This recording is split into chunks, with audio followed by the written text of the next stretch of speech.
Ito ang Presidential Broadcast Service. Radyo Pilipinas.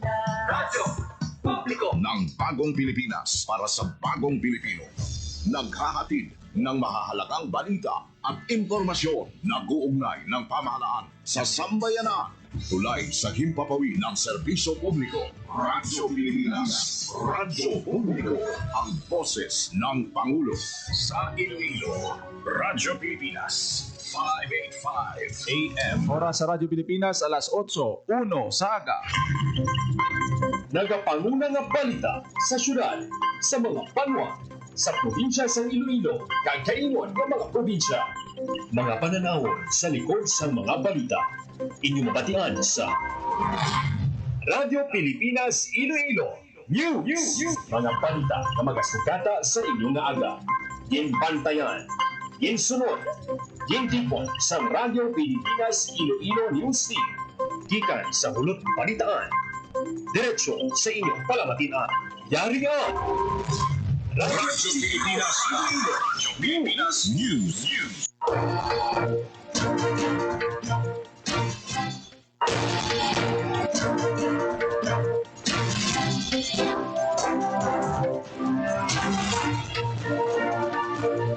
Ayong aga Pilipinas, good morning Western Visayas. Welcome sa Radyo Pilipinas News karon nga adlaw sang Lunes, Hunyo 16 tuig 2025.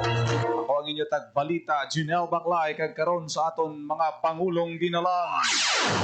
Bacolod City nakabalhag sang una nga kumpirmado nga kaso sang monkeypox. Dapat Western Visayas 100% nga preparado sa pagbukas ng klase subong adlaw.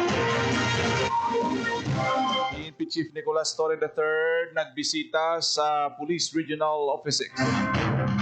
Top 4 most wanted person sa Iloilo nadakpan.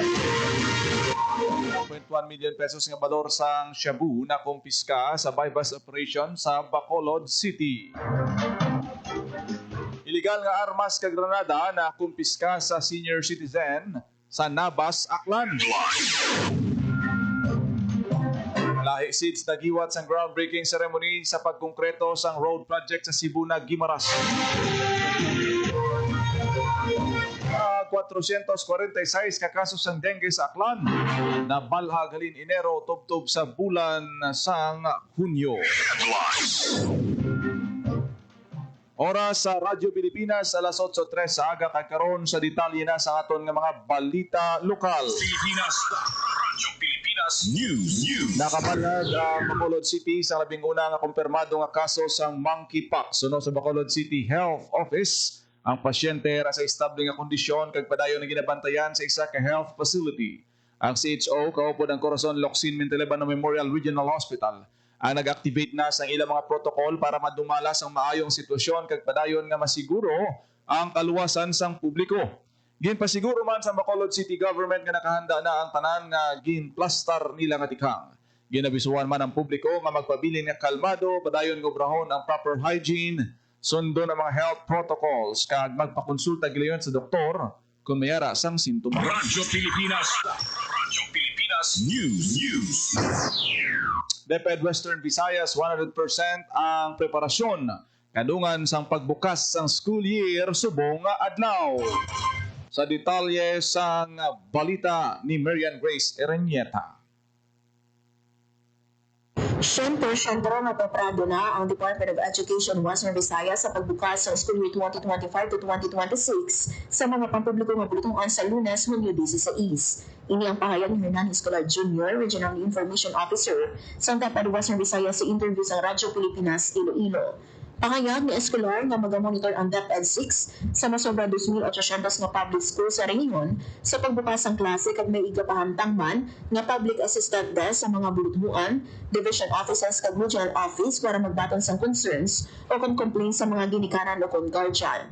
May masobra 1.1 million na learner ang ginalauman nga magasulod sa unang nga adlaw sa klase sa Western Visayas nga mas manubo sang sa 1.9 enrolled learners ang tinalikdan nga school year bangod nga nagseparar na ang mga bulutmuan sa Negros Occidental sa rehiyon sa East matapos sa dugtugod ang Negros Island region. Sa subong nga school year, may ara na lang sa Local Schools Division Office sa Western Visayas. Lakip diri ang SDO sa Aklan, Antique, Capiz, Rojas City, Iloilo, Iloilo City, Pasig City, kag Guimaras. Samtang ginpahayag ni eskular nga pagatutukan sa DepEd 6 subong nga school year ang numeracy and literacy nga aspeto nga sambing sa mando man sa pag-unga officer in charge regional director ng si Cristito Eco. Nagapati ang DepEd Western Visayas nga kung kabalo sa basic nga pagbasa o pag-isip ang isa ka learner, mas mapos na lang ang pagtuon sa ibang pangaleksyon sa mga hulog klasihan. Para sa Bagong Pilipinas, mga Grace Ereniata, Radyo Pilipinas, Radyo Radyo Pilipinas. Radyo Pilipinas News. Mainit na ginabiyabi si Philippine National Police Chief General Nicolas Torre III sa iya una nga command visit sa Police Regional Office 6 sa siyudad sang Iloilo sang Sabado. Suno ka General Torre, ginkalipay niya ang pagabi-abi nga iya nabaton sa Police Regional Office 6. May mga dapat lang istoryahan nga mga strategiya sa nos opisyal agad pawakuron pang serbisyo sang kapulisan ilabi na ang 5-minute response. Aminado si Torre nga may rural areas nga hindi gilayon marespondihan kag diri na matakos kung ano ang ilahimuon nga mga strategiya sa pagpanguna sa mga unit commanders. Inibangod sila ang mas nakahibalo kung ano ang kinahanglan sa mga pumuluyo sa ilang lugar. Radyo Pilipinas. Radyo Pilipinas News. Top 4 most wanted person sa Iloilo na dakpan sa detalye sang balita ni Paul Taros. Arestado sa San Dionisio Municipal Police Station ang top 4 most wanted person sa probinsya sang Iloilo sa Barangay Batuan, San Dionisio, Iloilo. Sa impormasyon nga ginpalabot sa mga pumuluyo na tigayon nga madakpan si alias Bert 21 anyos kag residente sang nainambitan nga lugar. Si alias Bert nagapangatubang sang kasong rape by carnal knowledge under Article 266-A Paragraph 1 of the Revised Penal Code as amended by Republic Act A353 in relation to Republic Act 7610. Sunod kay Police Colonel Roland V. Bulalakaw, Officer in Charge sa Iloilo Police Provincial Office, dako nga bulig ang suporta sa pumuluyo nga nagresulta sa pagka-aresto sa wanted person. Ipasiguro ni Bulalakaw nga magapadayon ng kapulisan sa pagtrabaho ng maaresto mga wanted persons nga nagapanago sa ligi. Para sa Bagong Pilipinas, Paul Tarosa, Radyo Pilipinas, Radyo Publiko. Radyo Pilipinas. Radyo Pilipinas News. 1.1 million pesos nga balor sang suspected shabu na kumpiska sa bypass operation sa Bacolod City. Radyo Pilipinas. Radyo Pilipinas News. Detalye sang balita.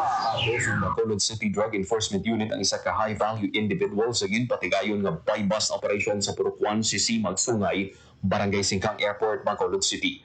Ang suspect kilalang si alias Michael kag residente sa Barangay 2, Bacolod City. Na-recover sa operasyon ang 170 grams ng shabu na kabalor sa 1,156,000 pesos. Kaso nga paglapas sa Republic Act 9165 o ng Comprehensive Dangerous Drugs Act of 2002 ang iyang pag-atubangon. Ang masangkan nga anti-drug operation sa Bacolod City Police Office kabayan sa commitment sa kapulisan nga papasok ng iligal na droga sa syudad sang Bacolod. Para sa Bagong Pilipinas, Paul Tarosa, Radyo Pilipinas, Radyo Publiko. Radyo Pilipinas. Radyo Pilipinas News.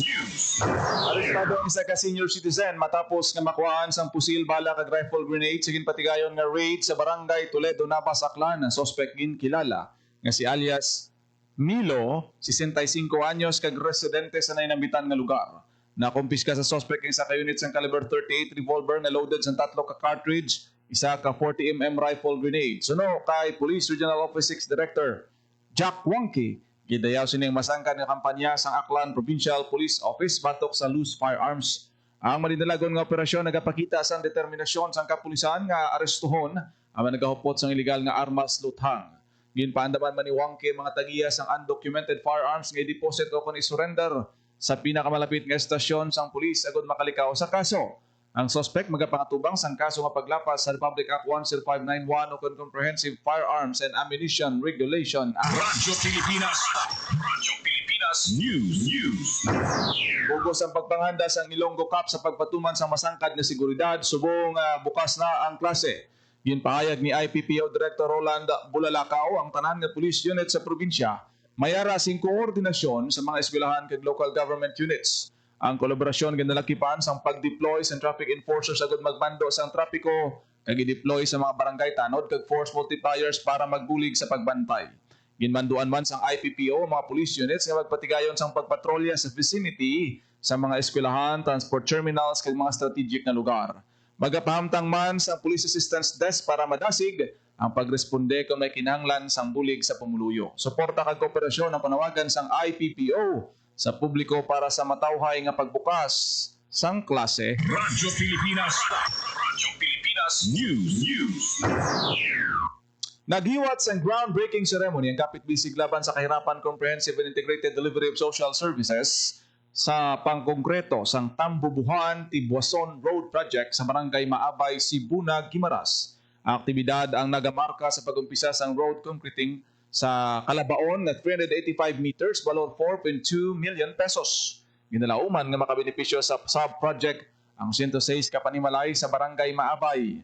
Pahayag pa sang kalahi SIDS nga ang proyekto hindi lang makabenepisyo sa nasambit nga barangay kundi hindi ang tanan nga mga residente sang Sibunag agud nagaserbe man ini nga alagyan padulong sa municipal cemetery. Ang proyekto ang isa sa tatlo ka mga road concreting initiatives ang ginpasangkad sa idalom sang 10 million pesos nga grant halin sa kalahi SIDS kapangyarihan at kaunlaran sa barangay community driven development cycle 1 implementation. Lakip ang dugang at 2.5 million pesos nga pondo gikan sa municipal local government units sang Sibunag. Radyo Pilipinas. Radyo Pilipinas News. Sa iban pang balita, nagsugod ng pagbaligya sa 20 pesos nga bugas sa siyudad sang Iloilo. Ang benteng bigas meron na project ginlunsar sa mga regional offices ng Department of Agriculture, National Food Authority kag Department of Labor and Employment para sa mga minimum wage earners sa Western Visayas. Target sang dole nga mabuligan ang 4,500 ka empleyado halin sa 33 ka kumpanya sa Western Visayas. Ang kada mamumugon mahimo magbakal sang tubtub 10 ka kilo sang barato nga bugas sa kada bulan. Radyo Pilipinas. Radyo Pilipinas News. Labot na sa 446 ang kaso sang dengue sa Aklan halin sang Enero tubtub una nga semana sang Hunyo karon nga tuig. Pinakataas nga kaso sang dengue na balhag sa Ibahay nga may 120 ka kaso, sa Malay may 68 na, Bas 48 kag Kalibo may 46. Ang Barangay Batuan kag Aquino sa Ibahay kag Katiklan kag Manok-Manok sa Malay, Aklan ang mayara na sang clustering sang dengue cases. Radyo Pilipinas. Radyo Pilipinas News. Ipahayag ni Engineer Rowan Hilonga, Regional Director sa Department of Science and Technology Region 6 nga kamahin na sang kabuhi sang tawo ang artificial intelligence. Pangaminado ang regional office nga madamo pa sa gyapon ang nagakatublag, nagakulbaan o kung nagadua-dua sa paggamit sang AI. Sa Agosto sini nga tuig hiwaton sa Iloilo City ang AI Festival, isa ka dako ka pagpasundayag sa artificial intelligence sa Kabisayan nakatungdan. Suno kay Hilongga tingwaan nila nga lubadon ang mga pagpangduha-duha sang pumuluyo sa paggamit sang AI pinaagi sa pagbukas ng diskurso tuho sa teknolohiya, magatag sa gustong edukasyon kapag pakita sang aktual nga benepisyo kag mga ikasarang sang AI sa personal kag profesional nga pangabuhi sang tawo. Para lubos nga mahangpan ang dynamic sang artificial intelligence, may mga serye sa aktibidad nga lauman sa festival. Lakip diri ang AI Hackathon nga buksan sa mga pamatanon sa nagkalain-lain nga rehiyon sa pungsod. Sa amo nga paindis-indis magauman sang solusyon kag inobasyon ng mga grupo sang kabataan nagud sabton ang mga nagkalain-lain nga problema ukon concern. Kung palaron ang solusyon sarang man nga i-develop sang DOST-6 agud mapuslan o kon mapagwa sa merkado. Pangunahan naman sa Philippine Chamber of Commerce and Industry Iloilo ang AI exhibition sa diin ng mga kumpanya nga nakadevelop sang AI technologies ang pag-aimbita ron sa syudad sa Iloilo agud makapasundayag kag makademo sa mga Ilonggo. Samtang tutukan naman sa Sini AI ang paggamit sang AI bagud buligan innovate ang creative industry. Siling ni Hilongga, ang mga maistoryahan kang matukiban ang ila naman nga isulod sa Regional AI Action Plan nga sa karon Region 6 pa lang ang may ara. Radyo Pilipinas. Radyo Pilipinas News. Mga IDPS sa La Carlota City nakapauli na sa ila puluyan matapos masobra anong kabulan. Radyo Pilipinas. Radyo Pilipinas. Sa detalye sang balita, Matapos sa masobra anong kabulan, magkapauli na sa ilang mga puluyan ang ginatos ka internally displaced persons o kun IDP sa La Carlota City nga nagapuyo sa gwasang 6 km permanent danger zone sang Bulkan Kanaon. Ginpanugutan sa lokal nga panguluhan ng mga luyag magpauli kasunod man sa ila pangabay nga makabalik na sa normal ang ila pangabuhi pati na ang operasyon sa mga bulutuan nga nagserbe nga evacuation center sa malawig nga tion. Ginabanta 257 ka pamilya kung 890 ka individual gikan sa barangay Yobo kag Aral ang nakapauli na sa ilang mga balay. Samtang sa 62 ka pamilya kung 226 ka individual gikan sa sitio Gintubdan, barangay Aral, kasakop sa gihapon sa 6 km permanent danger zone ang isaylo sa City Evacuation Center agud masigurado gihapon ang ilang safety. Ginpasalig naman ni Mayor Rex Salanduon nga ila ginaobra ang tanan para matigayon ang matawhay nga transition sang mga IDPs kag mahatagan gihapon sa bulig ang mga apektado nga pamilya. Para sa Bagong Pilipinas, JP Harbas, Radyo Pilipinas, Radyo Publiko. Radyo Pilipinas. Radyo Pilipinas News. Malapit na man og panumbalik ang full face-to-face classes sa tanan nga mga bulutuan sa La Carlota City, Negros Occidental. Ginpanagutan na nga makapauli sa ila puluyan ng mga internally displaced persons halin sa gwa sang 6 km permanent danger zone kasunod sang panawagon agud makabalik na sa normal ang operasyon sa mga bulutuan nga nagaserbe evacuation center sa madugay nga binulan. Ang paggamit sa evacuation center sa La Carlota South Elementary School 2, La Carlota North Elementary School, kag La Carlota City College Cubay Campus ang malawig sang tion nga nagresulta sa paglimita sang face-to-face classes sa mga estudyante sa duha lang ka adlaw kada semana. Sa interview sang Radyo Pilipinas sa Iloilo, kay La Carlota City Schools Division Superintendent Dr. Ernie Miranda, ginpabutyag sini nga sa piyak sang nahangpan niya nga sitwasyon sa mga apektadong residente. Importante man nga matutukan ang pagtuon sa mga estudyante labi na nga madamo ang natumod nga may problema sa pila ka competency. Nagapati si Dr. Miranda nga sa nanginlihok sa lokal nga panguluhan natagaan sang oportunidad nga masolusyonan ang pila ka gap sa pagtuon sa mga estudyante. Sa karon, handa na ang Schools Division Office sang La Carlota sa pagbukas sang klase. Radyo Pilipinas. Radyo Pilipinas News. Nauma na masangkad nga operasyon batok sa mga kolorong nga tricycle nga nagabiyahe sa mga dalanon sa syudad sang Iloilo. Ginpaandaman sang Iloilo City Traffic Transportation Management Office sa mga operators ng tricycle nga maghingagaw sa pagproseso sang prangkisa agud mangin lehitimo ang ila pagbiyahe. Suno kay ICT Team o Chief Retired Colonel Aldarico Garbanzo sa Hunyo 18 ang deadline sa mga operators ng tricycle sa pag-apply sang prangkisa sa din silang ginabuligan sang ICT Team o kaupod ang LTO6. Santo sa ginaward nga prangkisa sa syudad, masobra sa 2,000 ang gintalana sa tricycle sa gintumod nga mga ruta sakop sang LPTRP kag ginang ginbuksan sa mga aplikante. Sa nagligad ka semana, yara sa masobra 2 ka plaka ang ginpanagtag sang LTO Region 6 sa giniwat nga ceremonial distribution sa makatapos ang toda sa syudad. Sunod nga iga-review sang ICT Team o dugang panigarbansos ang numero naman sang mga e-trike kag tricycad nga nagabiyahe sa syudad sang Iloilo. Radyo Pilipinas. Radyo Pilipinas News. Sa ibang pang balita, may mga IP students sa Tobias Fournier Antique ang nagbaton sa mga school supplies pilang kaadlaw ang pagbukas sang klase sa giniwat na gift giving sa Provincial Youth Development Office para sa mga estudyante nga indigenous people sa banwa sang Tobias Fournier. Ang mga kabataan nga IPs nagbaton sang school supplies kag mga hygiene kits para sa programa sang PYDO Antique nga Back to School Love Giving Activity. Mayroon man sang feeding program kag pahampang sa mga kabataan kag ila mga ginikanan. Nagpasalamat naman si Punong Barangay Jem Encarnacion sa pagpasadya sang mga kabataan. Radyo Pilipinas. Radyo Pilipinas May News. 77 ka mga job seeker ang hired on the spot sa natapos nga kalayaan job fair sang Dole Region 6 kadungan sang pagsaulog sang Independence Day sang Hunyo 12. Masobra sa 2,000 ang mga nag-apply sang obra. 77 ang hired on the spot, 170 naman ang near hired. Sa 67 ka hired on the spot pila ka mga na-hire, amo ang mga branch personnel, cashier, loan specialist, pharmacy assistant, nurse, treasury assistant, unit head kag mga interns. Madumduman nga may masobra 10,000 ka obra ang gintanyag sa lokal kag overseas nga kompanya sa nandigad nga job fair sa Bacolod SM City. Mayara naman sang 158 ka job seeker nag-avail sang serbisyo sa mga ahensya sang gobyerno kapareho sang National Bureau of Investigation, Social Security System, PhilHealth, Professional Regulation Commission, Philippine Statistics Authority kag madamo. Radyo Pilipinas. Radyo Pilipinas News. Nagpakigbahin ang siyang pagkatos ng mga bumuluto at faculties ng STI West Negros University sa Tourism Talks sa Department of Tourism.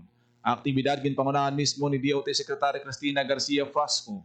Katuyuan sini nga ipakita sa mga pamatanon nga ang tourism degree hindi lang career, isa man ka calling agud itibo nga kultura kag mangin positibo nga pagbago sa komunidad. Ginbida man sang tourism chief ang mga nalabot sa idalom sang Marcos administration. Nakita ang record high international visitor revenues, mas malawig nga tourist stays, mataas nga tourist spending kag ang pagsako sang domestic travel. Ginpatpat ni Frasco ang papel sang turismo sa paghatag trabaho, pagpaumod sang komunidad kag pagbulig sa ekonomiya sang pungsod.